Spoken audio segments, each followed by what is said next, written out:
this week I'm also going to have you create an optical illusion. And this optical illusion art is called tube art, or art tubes. And it might look kind of familiar to you once I show you some of the steps. The only thing you'll need for this is a plain white sheet of paper, a Sharpie, or a black marker of some sort. I like Sharpies because the kind of good quality line that you can get. Also, since it's permanent, you don't have to worry about anything spilling on it and making it bleed. And you'll need some colored pencils. I'd make sure you get some nice sharp ones if you have them. So the first step is going to be to draw a line on your white sheet of paper, and this line can go horizontally the tall way or horizontally if you want to make your paper go the long way. What you'll do is try to make a slight curve in your line. Not real wavy, but slightly curvy. If you think back to 3rd grade, you might remember this project called the Stacked Pumpkin Project.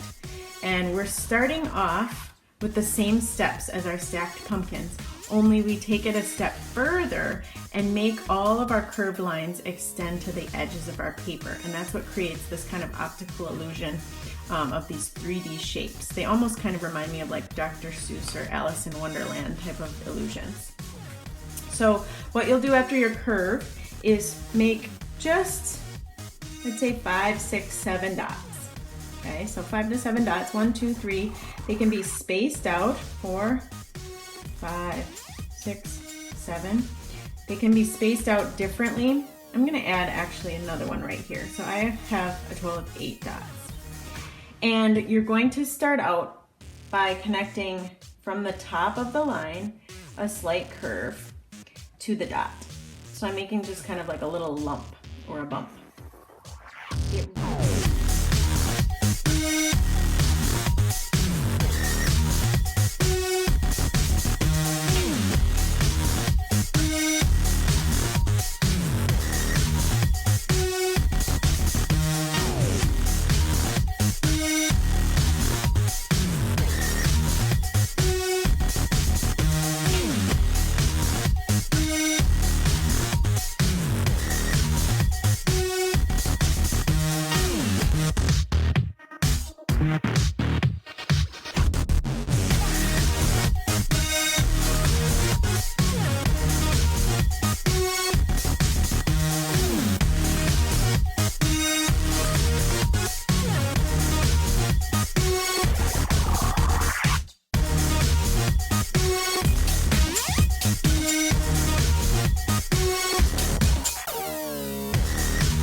All right, now when it's time to color, you're going to use a shading technique called a gradient, because the illusion of these tubes is that they're 3-dimensional.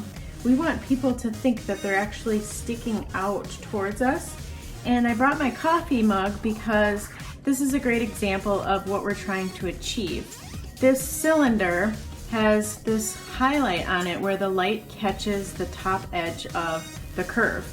And as you can see, as the edge of the coffee cup rolls away, you see some darker colors of this teal, and those are the low lights. So those are the darker parts of the gradient. And when you shade your tubes or your cylinders, you're going to try to fade it from this real light highlight all the way out to the dark shadows on either side. I'll show you how. You can practice on a scrap piece of paper, and what I've done here